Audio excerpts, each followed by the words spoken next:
O tema é combatendo a maldade.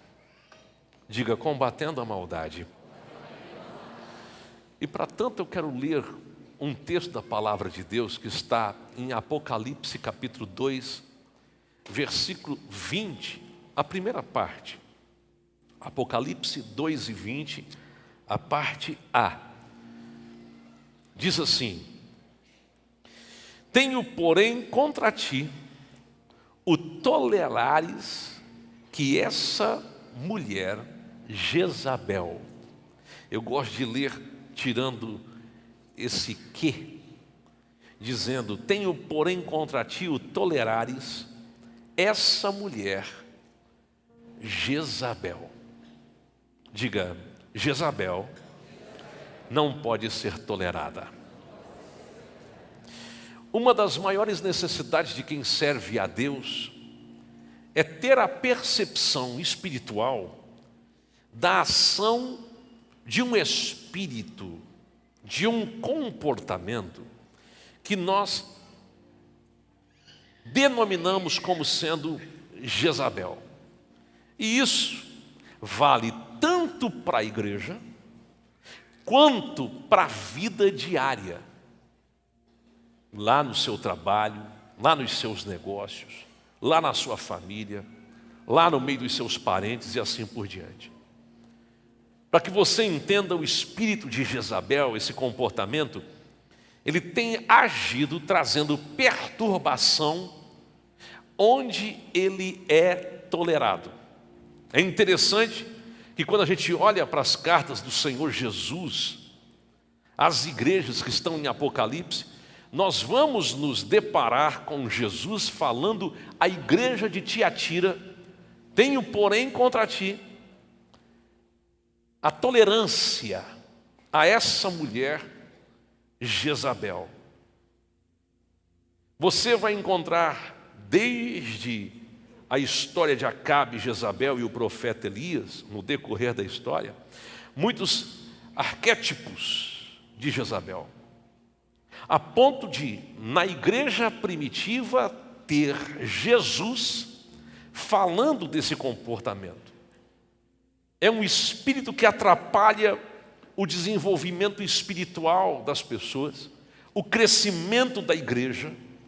E eu vou dizer, precisa ser combatido, porque é uma maldade, às vezes, sutil, que entra no meio dos escolhidos, semeando contenda, desavença, conflito e gerando todo tipo de problema. É claro, se pensamos em Jezabel, nós vamos ter que pensar também em Acabe, no contexto, e também no profeta Elias. Deus, de uma forma extraordinária, usou Elias como contraponto, como oposição ao espírito ou diretamente a Jezabel. Agora, você vê Deus respondendo à oração de Elias, você vê Deus se manifestando no ministério de Elias, e uma coisa que me chama a atenção é que num dia Elias faz descer fogo do céu. Elias mostra para todo Israel que o Senhor é Deus, e no outro dia, Elias tem tanto medo do que Jezabel falou ou enviou como mensagem a ele, que ele foge. Para você entender que não podemos tratar esse espírito de Jezabel como se fosse uma pequena ameaça. Nós vamos até dizer que Elias entrou em depressão por causa do que ela falou. Olha só o texto que está no capítulo 19 de 1 Reis, versículos 1 a 4. Primeiro livro de Reis, capítulo 19, 1 a 4. Não sei se tem como colocar, está aqui. Acabe fez saber a Jezabel tudo quanto Elias havia feito e como matar a todos os profetas à espada. Então Jezabel mandou um mensageiro a Elias a dizer-lhe: façam-me os deuses como lhes aprouver, se amanhã essas horas não fizer eu a tua vida como fizeste a cada um deles. Versículo 3. Temendo, pois, Elias levantou-se para salvar sua vida, se foi e chegou a Berseba, que pertence a Judá, e ali deixou o seu moço. Ele mesmo, porém, se foi ao deserto caminho de um dia, e veio e se assentou debaixo de um zimbro, e pediu para si a morte, e disse: basta, toma agora ao Senhor a minha alma, porque eu não sou melhor do que os meus pais. Olha isso. O grande profeta Elias, num dia está vivendo uma manifestação gloriosa, no outro dia está fugindo, está com medo, está com vontade de morrer. É isso que o espírito de Jezabel faz. Ele quer atrapalhar a tua produtividade. Ele não quer que você seja pleno no serviço. Ele não quer que você se dê bem. Ele quer que você seja uma pessoa parcial. Uma pessoa que caminha numa verdade relativa. Ele quer que você perca a sua força de atuação. Te impede de ser pleno. Mas quando a gente olha para o Novo Testamento, um dos textos que me chama a atenção é lá de 2 Timóteo capítulo 1, versículo 7, que diz: porque Deus não nos tem dado espírito de covardia, espírito de medo, espírito de temor, mas tem nos dado o quê? Espírito de poder, de amor e de moderação. O que isso quer dizer, pastor? Isso quer dizer que se você se posicionar, não tem espírito de Jezabel que resista à autoridade de Deus na sua vida. Você tem garantias da parte de Deus, porque se você olhar para a história, mesmo Elias fugindo de Jezabel, Deus cuidou dele. Deus o quê? Cuidou dele. É sempre assim. Mesmo quando você fica atemorizado, mesmo quando você se sente inferior em relação a algo, Deus te sustenta. Em todos os processos, Deus te sustenta. Diga: em todos os meus processos, Deus me sustenta. Em todos os meus processos, Deus me sustenta.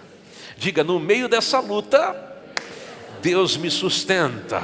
Quem aqui entende que Deus tem poder para lhe sustentar, levante a sua mão e dá um glória a Deus, dá um aleluia, faça alguma coisa aí.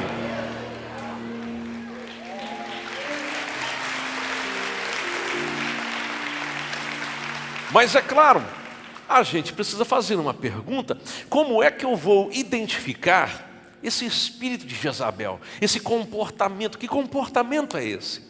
E aí eu anotei algumas coisas, e a primeira característica que eu quero passar para você aqui é que o espírito de Jezabel tende a fazer você perder a paixão por Deus.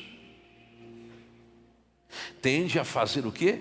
Você perder a paixão por Deus. Ele quer fazer você perder a paixão por Deus. Diga: eu não vou perder a paixão por Deus. Quando você vê essa expressão, perder a paixão por Deus, você vai entender que isso tem a ver com um desvio no que diz respeito à sua referência, às prioridades da sua vida. Um desvio, uma disfunção na adoração. Imagine, Israel viveu todo o cuidado de Deus na sua existência. O culto em Israel era a Jeová, mas agora apareceu Jezabel.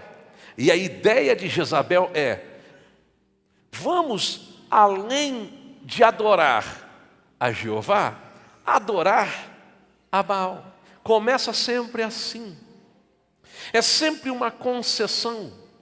Não, sim, você é de Deus. Uau! O seu culto é para Deus. Aleluia. Mas também não tem problema se tiver uma fezinha um tantinho diferente. Qual é o problema você ser de Deus no domingo e você na segunda ser do Tibinga? Qual é o problema você estar cheio do Espírito Santo no culto porque a glória desce e aí no outro dia, sabe? É uma disfunção e é um perigo muito grande. Começa com isso e de repente o que acontece? Ninguém mais pode adorar a Deus. Agora, o Deus de Israel é Baal. Uau! A gente tem que ter muito cuidado com as concessões que abrimos. É um perigo muito grande. Jezabel promoveu cultos a Baal e a Azerá. E não pense que era um cultinho qualquer, não, era muito bem planejado. Haviam 450 profetas para Baal e 400 profetas para Azerá. Era muito bem organizado, causava impacto. Havia um comportamento e uma disfunção, as pessoas estavam perdendo a referência de Deus e agora tendo um outro tipo de culto para prestar. A idolatria estava tomando conta da nação. E idolatria é tudo aquilo que toma o lugar de Deus. Idolatria é tudo aquilo que toma o lugar de Deus. Não pense que isso acontece de um dia para o outro. Isso acontece aos poucos, passo a passo. Se tem uma coisa que ofende a Deus, é a idolatria. Deus não tolera idolatria. Deus não divide a sua glória.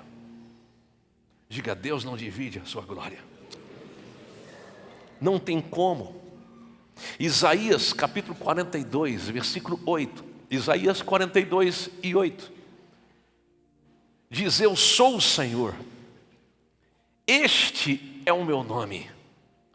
A minha glória, pois, não darei a outrem, nem a minha honra às imagens de escultura. Deus está dizendo o seguinte, ei, vocês precisam adorar a mim. Mas no contexto histórico de Acabe, Jezabel e Elias, a nação estava corrompida. Sabe, quando eu penso nisso, eu penso no que a igreja está vivendo nos dias de hoje. A igreja está perdida em alguns aspectos. Tem gente valorizando mais o pregador do que a pregação, valorizando mais o cantor do que a adoração a Deus. Tem gente valorizando mais o mensageiro do que a mensagem. Que perigo! Eu disse pela manhã, vou repetir. Nós somos vasos. Cuidado para não colocar um vaso que é um homem num lugar muito alto. Cuidado. Se o vaso estiver no primeiro degrau e cair, ele vai trincar, vai rachar. Se estiver no segundo, já vai ser um impacto diferente. Se estiver aqui em cima, já pode até quebrar. Se estiver muito alto, estraçalha todo. Tem muita gente frustrada que não quer mais botar os pés na igreja, porque valorizou mais o pregador do que a pregação. Porque colocou o pastor num lugar tão alto que quando o pastor caiu, estraçalhou a vida toda. O único que pode ser colocado lá em cima é a mensagem, é a palavra. Jesus é o verbo vivo, Jesus é a palavra da vida, Ele é a palavra encarnada. Então escute, para você entender, Ele sempre tem que ser maior do que qualquer outra coisa. Cuidado com a idolatria no meio gospel. Escute o que eu vou dizer. É por isso que estamos nos decepcionando nos dias de hoje, tanto com pastores, pregadores, cantores cristãos, com igrejas, denominações, porque estamos valorizando demais uma coisa que não é para valorizar. Amar a sua igreja amar a equipe de louvor, amar o seu pastor, amar os seus líderes. É importante, é uma bênção, é honroso. O problema é quando esse amor se torna maior do que o seu amor pelo Evangelho, o seu amor pela presença, o seu amor por Cristo. Tem gente que, se o pastor falar uma coisa que é contrária à palavra de Deus, ele dá mais valor ao que o pastor falou do que aos princípios. Aliás, tem gente querendo para si pastor que só lhe afague. Ele está em pecado, ele está com a vida torta, ele está numa vida imoral, e ele está dizendo o seguinte: onde que eu posso encontrar um pastor que avalize a minha conduta?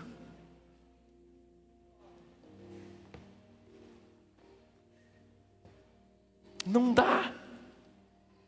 Você está entendendo? Não tem negócio, não tem conversa fiada. A palavra de Deus é maior. Levanta sua mão assim, ó, assim, faça assim, ó. Diga assim: a palavra de Deus está acima de mim, é maior do que eu, é maior do que as minhas vontades, dos meus desejos. Diga: a palavra de Deus é maior. Eu dependo da palavra de Deus para viver. Então não tolere um espírito de idolatria na sua vida. Quer saber? Outra característica: prazer por prazer. Diga: prazer por prazer. Quando a gente fala disso, a gente pensa no quê? Na sedução, na prostituição, na imoralidade. Essa era uma marca na vida de Jezabel, uma marca na vida dela. Ela era uma mulher imoral.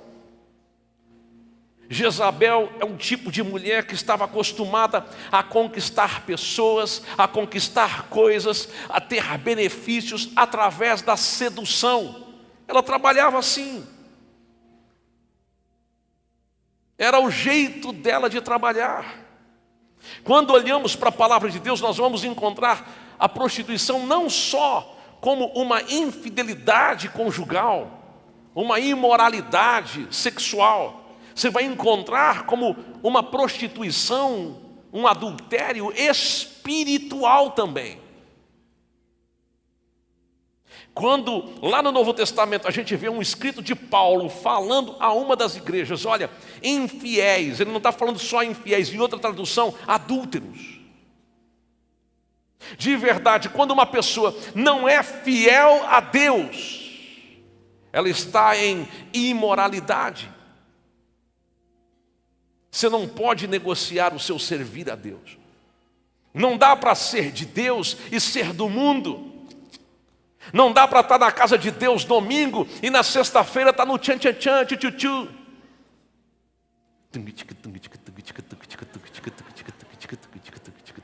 Não dá.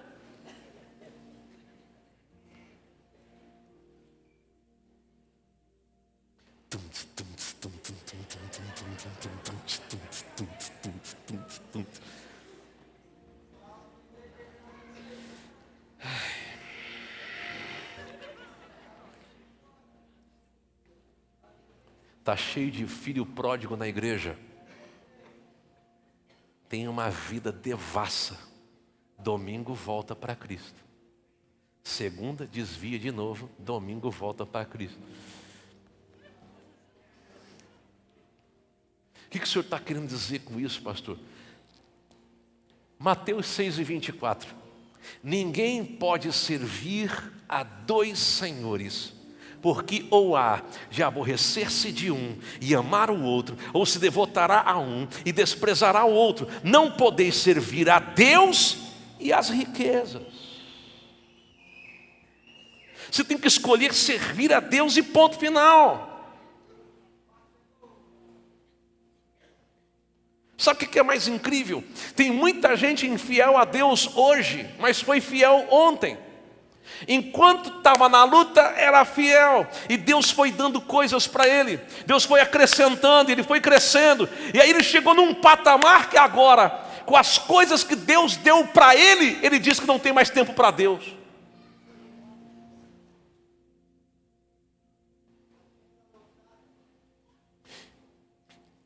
Orava, buscava Deus, vinha para o culto. Se tivesse culto 3 da manhã, estava aqui.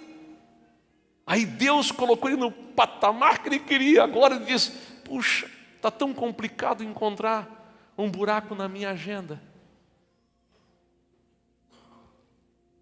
Quando a igreja começou, um irmão chegou para mim e disse: pastor, eu tenho um negócio, eu vou ganhar aí uns 35, 40 milhões de reais.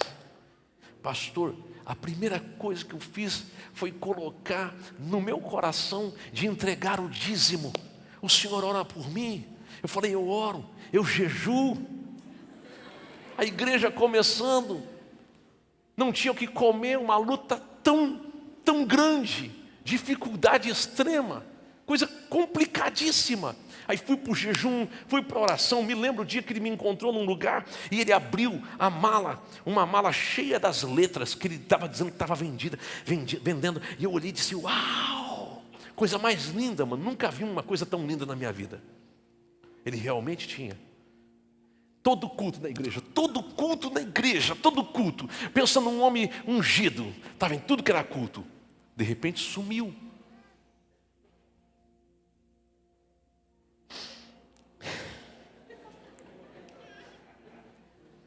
Sumiu, desapareceu. Encontrei ele no shopping Beira-Mar. Estava andando.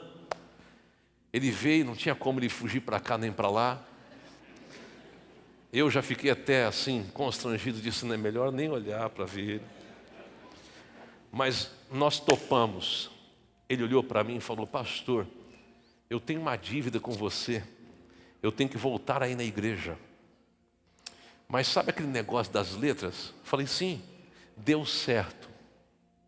Agora estou com muita atividade profissional que eu não tenho mais tempo para ir na igreja. A última vez que eu soube, esse cara estava na sarjeta. Não tem nada a ver comigo.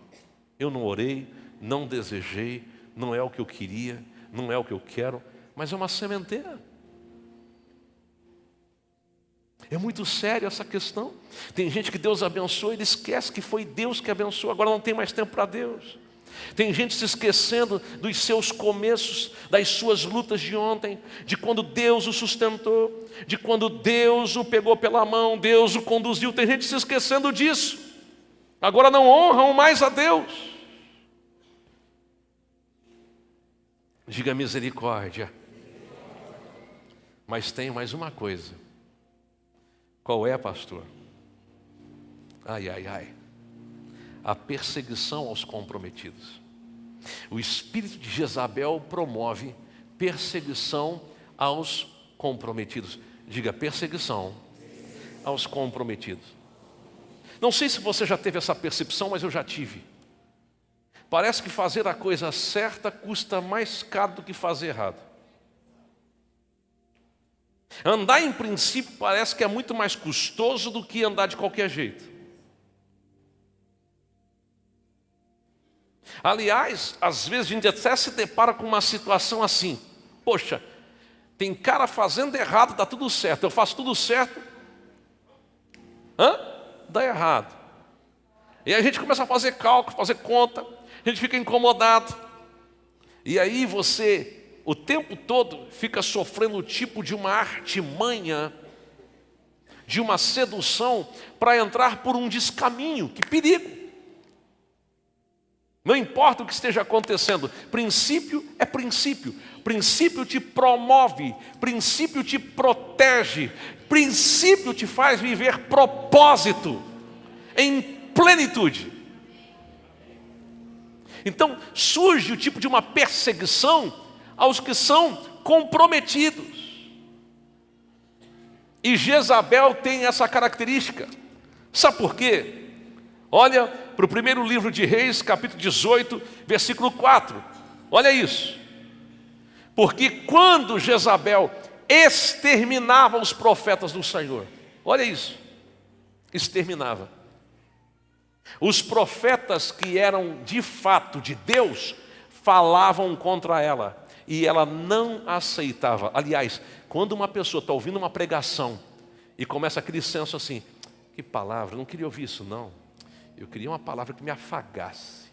Eu queria uma palavra que me motivasse. Perdão, não sou Paulo Vieira. Amo ele, mas não sou. Eu queria uma palavra que me jogasse para cima. Se a palavra de Deus não tem poder para primeiro te constranger, transformar tua mentalidade e depois te colocar no lugar que Deus quer, então me perdoe, meu irmão. Você está perdido. Que a palavra de Deus, antes de te promover, vai te constranger, te confrontar a uma mudança, a uma transformação. Só que quem tem espírito de Jezabel não aceita. Quem tem espírito de Jezabel, ele só quer o versículo que ele gosta. Ele só quer afago. E Deus não trabalha dessa forma. Nem sempre Deus usa o pastor do jeito que você quer que Deus use. Às vezes Deus vai pegar você, é como se o exterminador do futuro estivesse te pegando. Que de verdade ele extermina o teu passado, o teu presente e o futuro que tu está pensando que vai ter. Uau. Então veja, Jezabel não aceitava. Quando ela não podia, escute só, quando ela não podia comprar o profeta, ela matava o profeta. Quando o profeta não se vendia, ela matava, mas Obadias tomou 100 profetas e de 50 em 50 os escondeu numa cova e os sustentou com pão e água. Sempre tem alguém que entende o propósito da sua vida e não tira o foco de fazer o que é certo. Diga amém. Escute, você vai ser perseguido no seu trabalho por fazer a coisa certa, porque crente tem que fazer a coisa certa. Crente tem que andar na linha. Crente tem que dar bom testemunho. Crente tem que ser fiel a Deus e mostrar testemunho de crente mesmo. Tem ou não tem? Tem. A sua fidelidade não tem que acabar quando o culto acaba. A sua fidelidade a Deus tem que se manifestar lá fora. Então, Jezabel tem isso. Quando te acusa com força para te amedrontar, e se não tiver o que acusar, vai levantar calúnia contra a sua vida. É o espírito de Jezabel, é assim que ele trabalha. Os nossos irmãos na igreja primitiva foram perseguidos. É muito sério o que eu estou falando, gente. Fizeram uma pesquisa muitos anos atrás, uma revista americana. Qual era o problema da igreja na China? E aí pensaram, a igreja na China deve ter muito problema, a perseguição. Sabe o que descobriram? O problema na igreja da China não era a perseguição, era a fofoca.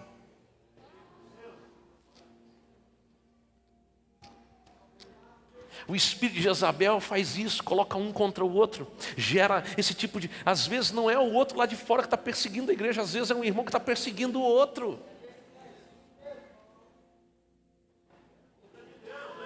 Aqui não, aqui não. Aqui não tem ninguém perseguindo ninguém. A inveja é um perigo tão grande, gente. Mas tem mais uma característica que eu quero deixar com você para nós orarmos nessa noite. Qual é, pastor? O jugo da manipulação. Diga, o jugo da manipulação. Meu Senhor, se tem uma coisa que Jezabel era manipuladora. E por que jugo? Porque não é só manipulação, é o peso para fazer com que a manipulação funcione.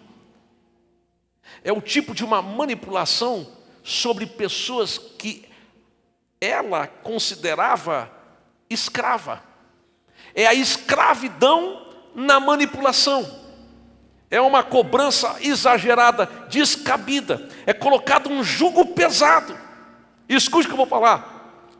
A igreja não pode se sujeitar a isso. Você não pode se sujeitar a nenhum nível de manipulação, porque Deus odeia manipuladores. Seja um pastor, seja um líder, não interessa. Ai, mas é um homem tão santo, está manipulando, identificou que está manipulando, cai fora. Se você sabe, eu não acredito que tenha, mas se você sabe, na mais de Cristo, eu sou o presidente, eu sou o fundador da igreja. Se você sabe que na mais de Cristo tem pastor manipulando, líder manipulando, andando em imoralidade, andando de forma equivocada, liga para mim aqui, que eu estou com sangue nos olhos. Eu estou na unção de Elias lá no Monte Carmelo. Eu, o pastor Paulo, a gente junta uma turma aí, e aqui ó. Porque pastor tem que andar na linha. Nós não somos chamados para manipular, nós somos chamados para impactar, gerar vida. Quando a gente olha para a vida de Jezabel, a gente vê o que? Manipulação. Muitos ministérios estão se deteriorando, se acabando por causa da manipulação. Caíram em descrédito. Porque escute, quem manipula tem que esconder algumas verdades. Tem que esconder coisas. Tem que viver em fingimento, mostrando uma coisa que não é. E isso custa caro e uma hora desaba.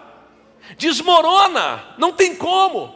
Ou você é de Deus, escute, não viva fingindo, porque custa muito caro. Apenas seja. Deus não te chamou para fingir, Deus chamou você para você ser. E a manipulação acontece de todos os sentidos. O líder que manipula o liderado que quer manipular o líder. Mas é triste quando o líder manipula o liderado. Porque às vezes o liderado contou para o líder um problema que tem, um pecado que cometeu, um peso que carrega. E aí o líder, ao invés de entender que aquilo passou, o líder fica usando aquela confissão para manipular. Deixa eu tomar uma água.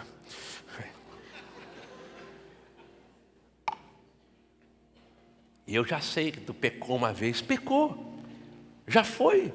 Já passou, Jesus já perdoou, já confessou, já é lavado com o sangue de Jesus, bola para frente. Quando a gente olha para a vida de Jezabel, Jezabel era manipuladora. Primeiro livro de Reis, capítulo 21, 25 e 26, os versículos diz assim: ninguém houve, pois, como Acabe, que se vendeu para fazer o que era mal perante o Senhor, porque Jezabel, sua mulher, o manipulou, o instigava, que fez grandes abominações seguindo ídolos, segundo tudo o que fizeram os amorreus, os quais o Senhor lançou de diante dos filhos de Israel. Ela era uma mulher manipuladora, tão manipuladora, que um dia viu Acabe triste, chateado, perguntou: por que está chateado?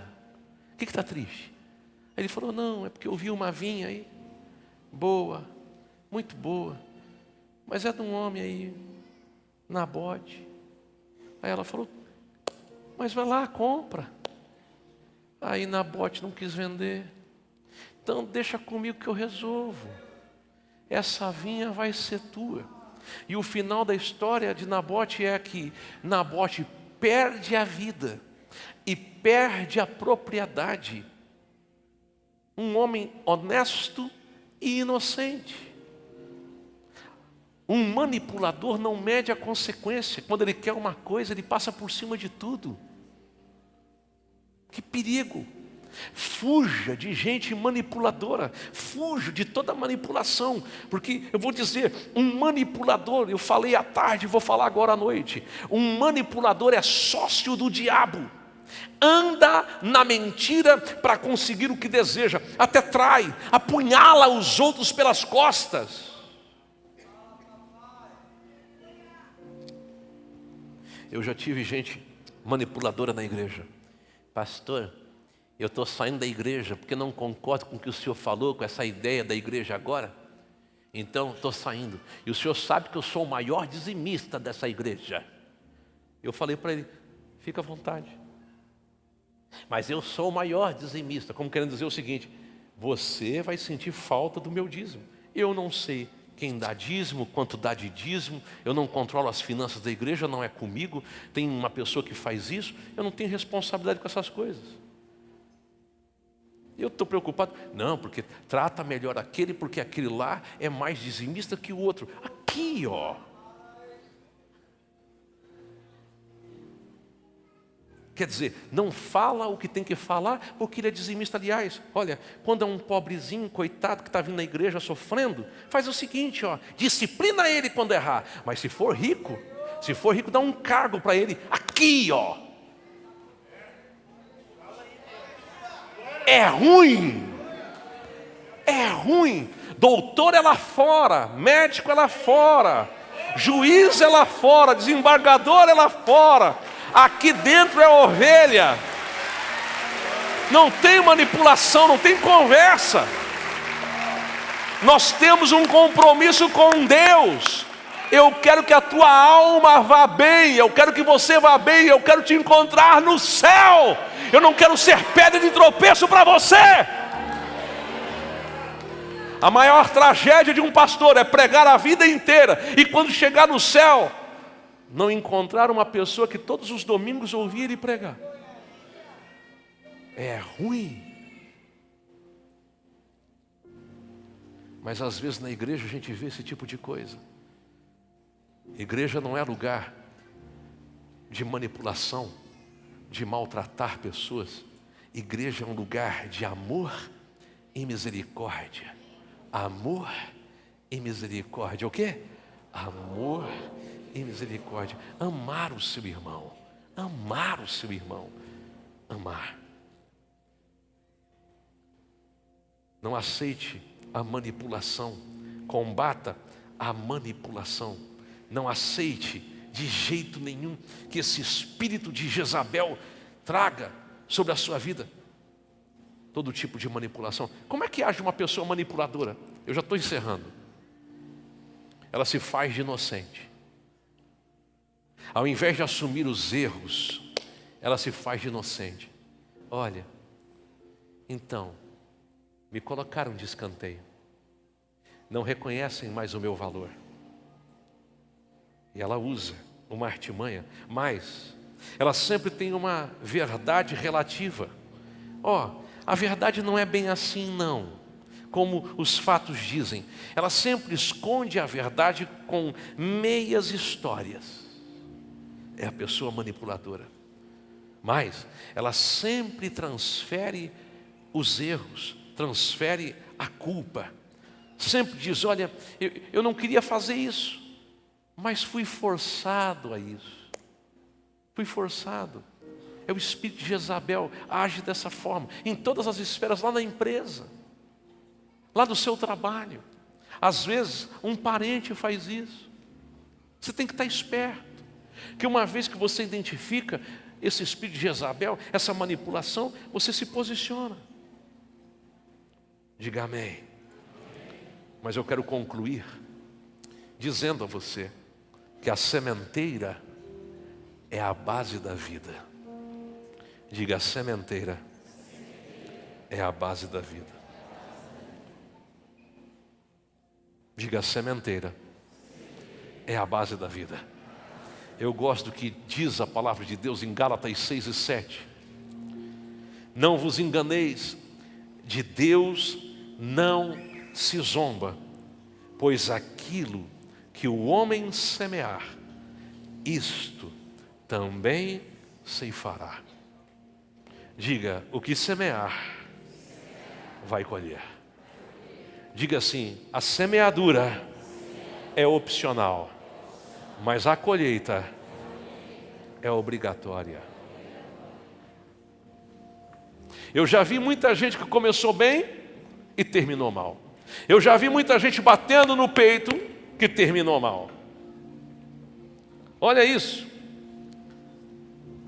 Eu quero que você pense nesses dois personagens aqui, Jezabel e Elias. Elias foi perseguido, foi injustiçado, mas sempre posicionado. Jezabel, glamour, vivendo de aparência, mostrando uma coisa que não era. Olha o final da vida dela, olha o final da vida dele. Vamos pensar na igreja da pastora Jezabel e na igreja do pastor Elias. Olha o final de Jezabel, segundo o livro de Reis, capítulo 9, versículos 36 e 37. Então voltaram e lhe o fizeram saber. Ele disse: esta é a palavra do Senhor que falou por intermédio de Elias o tesbita, seu servo, dizendo: no campo de Jezreel os cães comerão a carne de Jezabel, o cadáver de Jezabel será como esterco sobre o campo da herdade de Jezreel, de maneira que já não dirão: esta é Jezabel. Ficará irreconhecível. Existe a igreja da facilidade, existe a igreja da sedução, existe a igreja que tolera pecado, transgressões, imoralidade. Existe essa igreja, mas existe também uma igreja posicionada. Como é que termina a história de Elias, pastor? Do pastor Elias, da igreja do pastor Elias. Segundo o livro de Reis, capítulo 2, versículo 11. Indo eles, andando e falando, Eliseu e Elias, eis que um carro de fogo com cavalos de fogo os separou um dos outros, e Elias subiu num redemoinho. A diferença é que tem uma igreja que os cães vão comer essa igreja, despedaçar esta igreja. E cães têm simbologia bíblica de demônios. O espírito de Jezabel pode levar uma igreja a esse nível, a ser devorada pelos demônios. Mas quando uma igreja é posicionada, ela vai ser sacada da terra, vai ser arrebatada. Diga amém. Pastor, mas como é que eu vou saber que igreja que eu estou vivendo, que tipo de igreja eu sou? Se você tolera muitas coisas que não pode tolerar, se você continua caminhando de uma forma que você entendeu aqui: ei, Jesus, eu estou meias verdades, mais ou menos crente, mais ou menos de Deus, mais ou menos assim, tem uma vida assim, aí se preocupe. Uma vida um tanto que imoral, aí se preocupe com a sua vida, se preocupe. Se você está entendendo o que eu estou falando? Se você meio, uma história meio assim, que eu sou de Deus e não sou, você está meio perdido. Se a sua adoração não é genuína, quando você adora, você só canta, é só da boca para fora, você não traz daqui, não derrama a alma, sabe? Você não se entrega completamente, sempre tem uma reservinha para não entregar para Deus, sempre tem um negocinho para levar ainda para casa e continuar vivendo de qualquer jeito. Se você tem isso, você pode estar vivendo numa igreja, num padrão, você pode estar sendo uma igreja tipo da pastora Jezabel.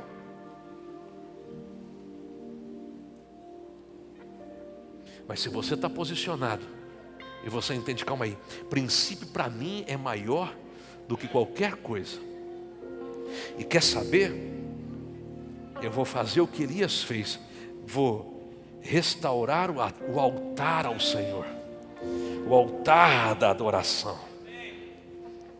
Aí se você diz: não, calma aí, eu não vou andar naquele caminho, eu quero andar num caminho de alguém que entendeu quem é em Cristo, entendeu quem Cristo é, entendeu o que Cristo é digno de receber, a minha adoração. Então eu não vou andar naquele caminho, porque esse caminho aqui, meu Deus, eu não quero ser despedaçado, eu quero ser arrebatado. Eu não quero ser despedaçado, eu quero ser arrebatado. Quando você entende a obra da cruz, entende o que Cristo fez por você, E você diz: quer saber? Porque a palavra dele diz: buscar-me-eis e me achareis quando me buscardes com todo o vosso coração. E eu gosto da parte A do outro versículo, que diz assim, ó, e serei achado de vós. Serei achado de vós. Aí você estabelece, você se posiciona e diz: quer saber de uma coisa? Eu vou servir a Cristo, custe o que custar. Quando você se posiciona, as suas mãos se levantam, o seu coração se rende. E não é que você se torna um super-homem, não. Você vai ter um tropeço aqui, você vai ter um tropeço lá. Você vai falhar uma ou outra vez, vai acontecer. Você não é super-homem. Mas o tempo todo teu coração é voltado para Deus, como era o coração de Davi. Tão rápido errava, tão rápido corria para a presença. Tão rápido tropeçava, tão rápido se levantava. E ao ser repreendido por Natã, não tem desculpa. Diz: eu sou esse homem. Não tem meia, não, vamos ver como é que vai ser. Não, assume os erros, assume a questão. Aí, quando você é uma pessoa que diz: Deus, quer saber? Eu não quero continuar andando da mesma forma. Eu quero ter uma experiência nova contigo. Você vai orar pouquinho. Às vezes não vai nem fazer aquela oração tão comprida. Mas Deus vai abrir os céus e vai derramar fogo sobre o teu altar. Altar é coração. Deus vai derramar fogo sobre o altar. Eu estou falando com uma igreja. Essa igreja eu sou pastor dela. Eu estou falando para uma igreja do profeta Elias, do pastor Elias. Uma igreja de gente comprometida. Você não vai continuar vivendo de qualquer forma. Deus vai trazer uma unção tão poderosa sobre a sua história. Deus vai se manifestar tão forte na sua vida, que você nunca mais será o mesmo. Nunca mais será a mesma. Fique de pé em nome de Jesus. Oh, aleluia.